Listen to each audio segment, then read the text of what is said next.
선한 사람 TV를 애청하고 계시는 국내에 계시는 성도 여러분, 겨울에 접어들었습니다. 감기, 몸살과 또 유행성 코로나로 인해서 이비인후과와 내과가 만원을 이루고 있습니다. 여러분들 건강에 유의하시고, 또 크리스찬된 오늘 우리들은 남의 존재를 나의 존재만큼 생각하고 배려하기 시작할 때 남들에 대한 사랑이 시작이 되는 것입니다. 여러분, 나 아닌 아내, 자식들, 부모님들, 나아가서 직장 동료들, 교회 함께 예배드리는 성도들, 이러한 이웃 사람들을 나의 존재만큼 존중하고 귀하게 여기고 있습니까? 성경에 이웃 사랑하기를 내 몸 사랑하는 만큼 하라고 강조했습니다. 그리하여 예수 그리스도는 자기와 아무 상관이 없는 오늘 이 골짜기에서 살고 있는 나를 위하여 십자가에서 피 흘려 죽어 주셨습니다. 그러한 은혜로 오늘 우리가 구원을 받고 이만큼의 삶을 살고 있습니다. 우리와 상관없는 저 멀고도 먼 이란이라는 그 나라에 대해서 생각하겠습니다. 현재 이란이라는 지명이 성경에 나타난 지명과는 다릅니다. 지금의 지명과 다르기 때문에 혼돈을 가져올 수 있습니다. 이란이 이스라엘의 가장 큰 원수로 나타날 것을 말하면서도 마지막 날에는 구원해 줄 것을 예언하고 있습니다. 그래서 교실에서 가르치는 이란을 알아야 성경이 말하는 이란의 악의 축 노릇과 순위파가 아닌 시아파의 종주국으로서 행하는 일들과 최종 운명이 어떤 것인지 살펴보겠습니다. 오늘의 이란에 대한 강론은 오직 이란의 역사 이야기이고 성경 구절 인용도 없다는 점을 참고하시면 좋겠습니다. 초대 역사의 이란, 엘람. 이란은 성경의 엘람이라는 이름에서 시작이 되었습니다. 엘람은 현재 이란의 남부 지역에 존재했던 그 옛날 도시였습니다. 옛날 메소포타미아 문명과 더불어 공존하였습니다. 엘람은 지역적인 특성이 있어서 철광석과 지하 자원을 발굴하여 주변국으로 수출하는 무역을 통해 번창했습니다. 엘람 즉 이란 왕국은 초대 엘람과 쇠퇴하는 엘람과 그리고 회복하는 엘람으로 그 역사를 나눌 수 있습니다. 초대 엘람, 그때의 시기에 엘람은 바벨로니아 왕국 즉 바벨론 왕국의 하무라비 왕과 치열한 전쟁을 했습니다. 엘람은 가열차게 싸웠지만 하무라비 왕이 이끄는 강력한 군대에 고전을 면치 못했습니다. 결국 하무라비 왕이 죽은 후에야 초대 엘람은 비로소 바벨론의 압박에서 해방이 되었습니다. 쇠퇴하는 엘람, 나라 안과 밖으로 어려운 시기였지만 엘람은 번영을 누렸습니다. 이 시기에 엘람은 군사력을 철저하게 준비하여 막강한 나라로 발전했습니다.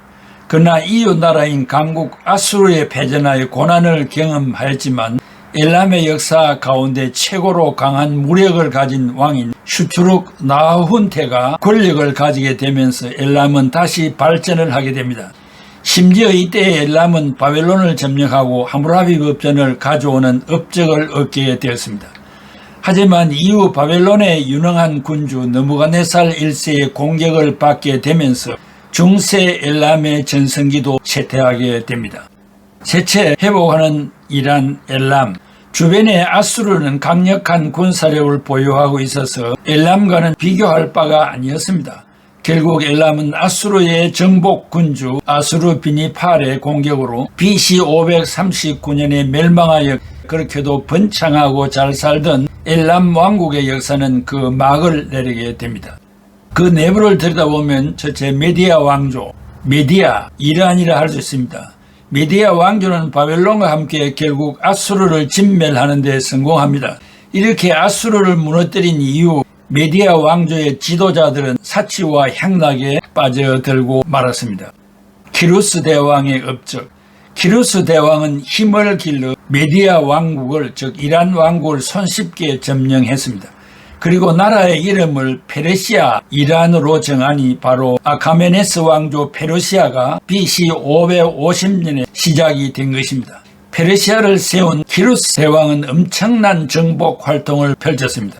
그는 궁병, 활을 쏘는 병사들, 기병, 말을 타는 병사들을 동원하여 리디아, 티르키에, 지금 말하면 터키를 멸망시키고 신바벨로니아, 시리아, 페니키아는 시리아를 말합니다. 팔레스타인 등 수많은 국가와 지역을 페르시아, 즉 이란의 손아귀에 넣었습니다.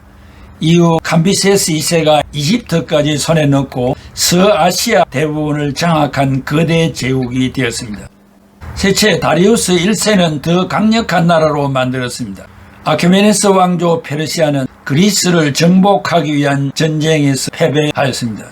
다리우스 1세를 계승한 크세르크세스 1세도 다시 그리스를 침공하였습니다. 페르시아는 그리스 도시 국가들을 공격하여 승리했지만 살라미스 해전과 플라타이아 전투에서 패배하며 그리스 정복은 완전히 실패로 돌아갔습니다. 그 이후 페르시아는 지방 세력의 힘이 강해지면서 중앙정부가 점차 쇠퇴하게 되었습니다. 넷째, 알렉산더 대왕. 페르시아가 저물어가는 와중에 그리스 북쪽에 있던 마케도니아, 즉 그리스의 힘이 강해졌습니다. 마케도니아의 알렉산더 대왕은 그리스 도시 국가들을 제압하고 페르시아 정복에 착수했습니다.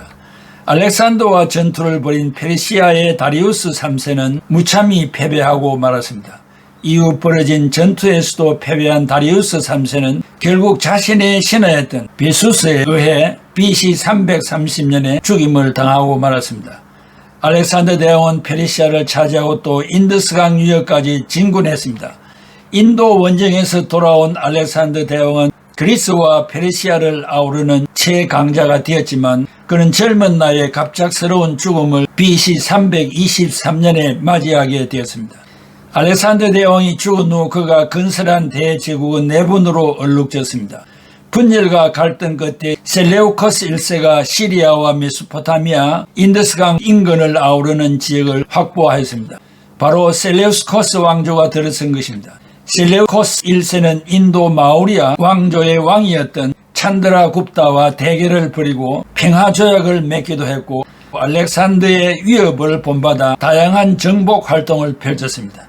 하지만 셀레우코스 1세의 죽음 이후 셀레우코스 왕조는 쇠락하여 시리아 지역 인근으로 세력이 약해지고 말았습니다. 한편 카스피해 동부에 살던 이란 계통에 속하는 유목민들이 파르티아, 즉 이란과 이라크 중간 지역의 나라를 세웠는데 그것이 파르티아를 BC 247년에 건국했습니다.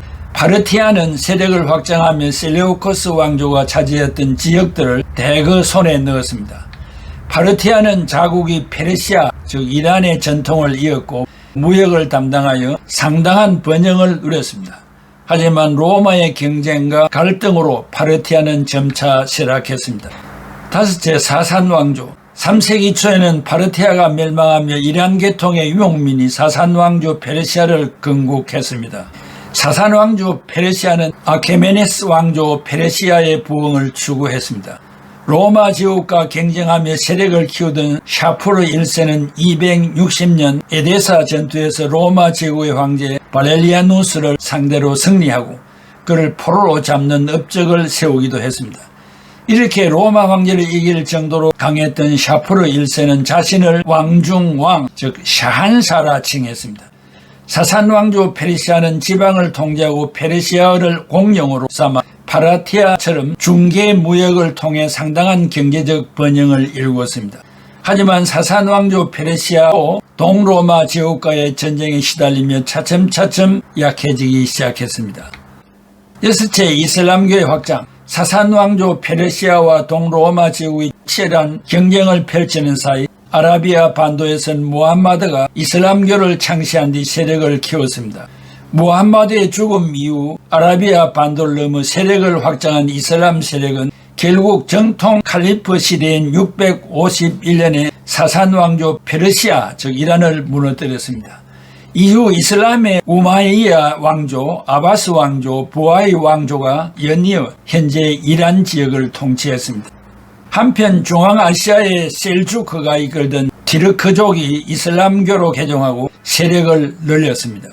셀주크 티르크라라 불린 이 세력은 결국 이라크의 수도 바그다드에 들어와 부하이 왕조를 무너뜨리고 점령하였으며 또한 현재 이란 지역도 역시 장악했습니다. 7번째, 몽골족과의 싸움. 이후 셀주크 제국에서 독립한 세력은 호라줌 왕조를 건립했습니다. 호라줌 왕조는 동서무역을 통해 경제적 번영을 누렸습니다. 하지만 호라줌 왕조는 동아시아에서 강력하게 성장한 몽골 세력과 갈등을 벌였습니다. 몽골 사신이 호라줌 왕조에서 죽임을 당하자 징기스칸은 호라줌 왕조를 공격했고, 번영을 누리던 호라줌 왕조는 그렇게 몽골의 말발굽에 짓밟혀 무너지고 말았습니다. 몽골 제국은 이후에도 유라시아 대륙을 무대로 장대한 정복 전장을 펼쳤습니다. 몽골에 의해서 이란을 비롯한 중동 지역에는 일칸국이 건립되어 자리를 잡았습니다. 일칸국은 몽골의 징기스칸에 의해 세워지기는 했지만 국교를 이슬람으로 정하여 이슬람의 문화를 발전시켰습니다. 이후 일칸국은 오래가지 못하고 쇠퇴하고 말았습니다. 정복군주 티무르가 동쪽의 맥나라를 공격하러 가던 중 급작스러운 죽음을 맞이한 이후 티무르 제국은 쇠퇴하고 이란 지역은 다시 혼란에 빠졌습니다. 다양한 국가를 무너뜨리고 이란 지역을 장악한 국가는 바로 사파비 왕조였습니다. 8번째, 사파비 왕조. 이스마일 1세가 건국한 사파비 왕조는 사이파 이슬람교를 국교로 삼았고 페르시아의 전통적 군주 칭호인 샤를 사용했습니다. 시아파 이슬람교를 선택하고 페르시아 토착 전통을 수용하였기 때문에 사파비 왕조는 수니파 이슬람교를 이끌던 오스만 제국과 인도 대륙을 주도한 무굴 제국과 대립하기도 했습니다. 사파비 왕조는 아바스 1세는 군사 제도를 개혁하여 군사력을 강화하고 산업을 국영사업으로 삼아 국가 경제의 발전을 추구했습니다. 하지만 사파비 왕조는 내부 분열과 아프간족의 공격 등으로 약해져 1736년에 무너지고 말았습니다. 사파비 왕조를 무너뜨린 인물은 바로 나디르 샤였습니다. 그는 사파비 왕조의 아바스 3세를 몰아낸 뒤 자신이 스스로 샤의 자리에 올라 아프샤르 왕조를 건립하고 이란 지역을 다스렸습니다. 그는 엄청난 정보 활동을 펼쳐 심지어 무굴, 인도와 아프가니스탄을 아우르는 제국의 수도 델리를 약탈하기도 했습니다. 하지만 나디르 샤의 죽음 이후 아프샤르 왕조는 왕실간의 내분에 시달렸습니다. 결국 18세기 말에 세워진 카자르 왕조의 공격으로 아프샤르 왕조도 무너지고 말았습니다. 카자르 왕조가 이란 지역을 다스렸습니다. 그런데 19세기에 영국과 러시아의 경제적 간섭과 침탈은 더욱 심해졌습니다. 영국에 반대하던 반영국 운동 세력은 정치개혁과 입헌 정치의 도입을 강하게 요구했고, 마침내 1906년에 입헌혁명이 발생하여 국민의회와 헌법이 마련되었습니다. 하지만 보수 세력과 러시아, 영국을 비롯한 서구 열강의 간섭으로 혁명과 개혁은 다시 실패로 돌아왔습니다. 1차 대전 이후 이란 서쪽의 오스만 제국이 무너지고 터키 공화국이 수립되었습니다. 이란 사람들도 이러한 변화에 자극과 동기를 얻어 리자 샤라는 인물의 주도로 카자르 왕조가 무너지고 팔레비 왕조가 세워졌습니다.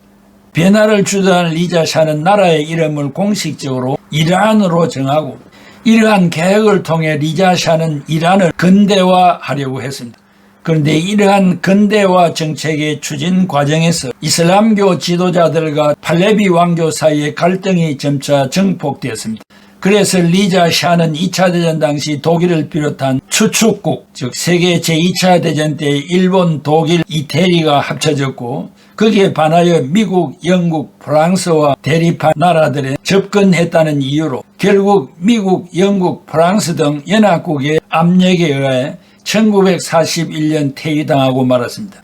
리자 샤를 계승한 팔레비 2세는 리자 샤가 추진했던 근대화 정책을 계승하고자 했습니다. 그런데 팔레비 왕조는 점차 정통 정치 엘리트 세력과 모하마드 모사테크를 필두로 신흥 민족주의의 정치 엘리트 간의 갈등으로 얼룩지기 시작했습니다.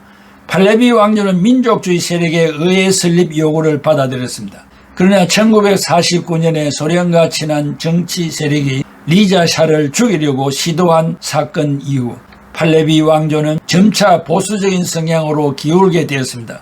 게다가 모사테크가 1951년에 총리로 취임한 뒤 이란에서 나는 석유를 국유화하자 미국과 영국이 이에 반발하여 이란의 석유에 관한 무역을 차단했습니다. 강대국들의 경제적 압박의 근원이라는 비판에 직면했습니다. 이러한 민족주의 세력의 위기를 틈타 팔레비 왕조는 군사 쿠데타로 모사테크 세력을 몰아내고 강력한 권력을 확보하게 되었습니다. 이후 팔레비 왕조는 급격히 친미 성향으로 기울기 시작했습니다. 쿠데타로 권력 회복에 성공한 팔레비 왕조는 민족주의 세력을 탄압, 감시하고 외교적으로는 친미적인 기조를 이어가 자유민주주의의 기틀을 심었습니다. 그런데 팔레비 왕조가 추진한 서구적 계획은 이란에 널리 퍼져있던 시아파 이슬람교 전통을 보유하고 있던 이란 국민에게 공감과 호응을 얻지 못했습니다. 호메이니의 역할, 결국 호메이니가 주도한 이슬람 근본주의 세력이 혁명을 일으켰습니다. 1879년 2월 11일 이란 혁명으로 팔레비 왕조와 샤 체제는 모두 막을 내렸습니다. 호메이니는 이슬람의 근본으로 돌아가야 한다는 이슬람 근본주의를 주장했습니다. 그는 통치체제가 이슬람의 최고 율법사에게 맡겨져야 하며 이란에서 순수한 이슬람의 모습을 실현하고 그러한 진정한 이슬람의 모습을 타국에 전파해야 한다고 주장했습니다. 호메이니는 이란에서 순수한 이슬람의 모습을 만들기 위해 많은 사람을 숙청하고 제거하였습니다. 이란의 역사를 뒤바꾼 호메이니는 1989년에 죽음을 맞이했습니다. 호메이니는 죽었지만 그가 구축한 이란의 독특한 신정체제는 유지되었습니다. 이 신정체제에서는 최고 지도자이자 국가 원수인 라흐바르가 사실상의 전권을 휘두르고 있었습니다. 호메이니의 죽음 이후 알리 하메네이라는 인물이 라흐바르의 자리를 넘겨받아 이란은 현재까지 이어지고 있습니다. 사랑하는 애청자 여러분, 이란의 나라의 역사를 처음부터 끝까지 간추려서 말씀드리는 가운데 한 번 들어서 알 수 없는 이란의 역사 이야기를 들었습니다. 학교 교실에서 세계사를 가르칠 때 이란 나라에 대한 이야기를 들었던 것을 상기할 것입니다. 오늘의 선한사람TV의 세계사의 역사를 이렇게 간추려 말씀드리는 것은 다음 시간에 이란과 이스라엘과의 관계가 어떠한 것이며 성경이 구체적으로 어떻게 예언했는가를 성경 구절을 펼쳐서 말씀드리기 위한 기초 공사로 이 말씀을 드렸습니다. 그러므로 여러분들은 힘들어 준비한 이 이란의 역사를 한 번만 듣고 접지 마시고 몇 차례 들어서 특별히 이란이 이스라엘을 향하여 못살게 구는 이유가 뭔가, 그러면서도 성경은 마지막 때에 이 이란을 구해준다는 하나님의 계시의 말씀과 연결을 시킬 수가 있습니다. 이란을 향하여 악의 축이라고 세계 정치인들은 말을 합니다. 그러면서도 이란과 이스라엘은 셈족의 후예들입니다. 선택받은 민족입니다. 그런데 성경과는 달리 이렇게 하나님의 택함받은 이스라엘을 음으로 양으로 못살게 구는 이유가 무엇일까요? 이 내용을 깊숙이 말씀드리기 위하여서 이 어려운 말씀을 드렸다는 것을 이해하시고 다시 한 번 더 경청해 주시기를 바람하지 않습니다. 기도하겠습니다. 고마우신 아버지 하나님, 은혜와 사랑을 감사합니다. 각 나라마다 역사가 있습니다. 그 나라의 역사를 우리가 이해할 필요가 있겠습니까? 그러나 이스라엘이라는 세계의 중심 도시이며 예수 그리스도가 탄생한 이 나라의 주변에 있는 이슬람교를 믿고 있는 이런 나라들이 특별히 이 이란이 이스라엘 향하여서 못된 짓들을 하고 용서받을 수 없는 일들을 하고 있는 양상들을 생각해 볼 때에 인간의 두뇌로는 이해할 수 없는 그런 희귀한 일들이 많습니다. 아버지 하나님이여, 우리 가까이 38선 이북에 있는 북한에서도 전통적인 예수 그리스도의 믿음을 이어받고 부흥운동을 전개한 이 조그마한 한쪽 나라가 핵무기를 개발하고 각종 무기들을 개발하여서 서로 잘 살아보자고 기도하고 애쓰고 있는 남한을 향하여 또 우리를 도와주고 있는 나라들을 향하여 핵무기를 어느 순간에 정조준하여 쏠려고 하는 만반의 준비를 갖추고 있는 일들이 무엇이겠습니까? 사람이 이 모든 일들을 하지만 하나님이 만세전에 작정하신 그 뜻은 때가 되면 다 이루어질 줄로 믿습니다. 아버지 하나님, 우리의 한평생 살아가는 순간에 눈으로 볼 수 없고 의식으로 느낄 수 없는 그러한 무자비한 일들을 목격하지 아니하고 살아갈 수 있는 우리의 여생이 되게 하여 주옵소서. 예수 그리스도의 이름으로 기도하옵나이다. 아멘. 천지에 있는 이름 중 귀하고 높은 이름 주 나시기 전 지으신 우주의 이름 예수 주 앞에 내가 엎드려 그 이름 찬송함은 내 귀에 들린 말씀 중 귀하신 이름 예수 주 십자가에 달릴 때 명패에 쓰인 대로 저 유대인의 왕이요 곧 우리 왕이시라 주 앞에 내가 엎드려 그 이름 찬송함은 내 귀에 들린 말씀 중 귀하신 이름 예수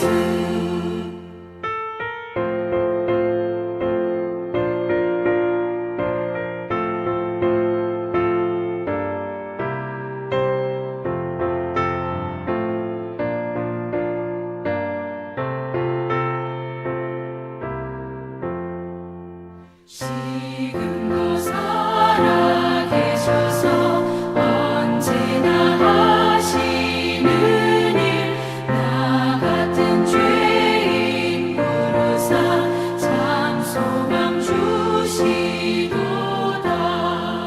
주 앞에 내가 엎드려 그 이름 찬송함은 내 귀에 들린 말씀 중 귀하신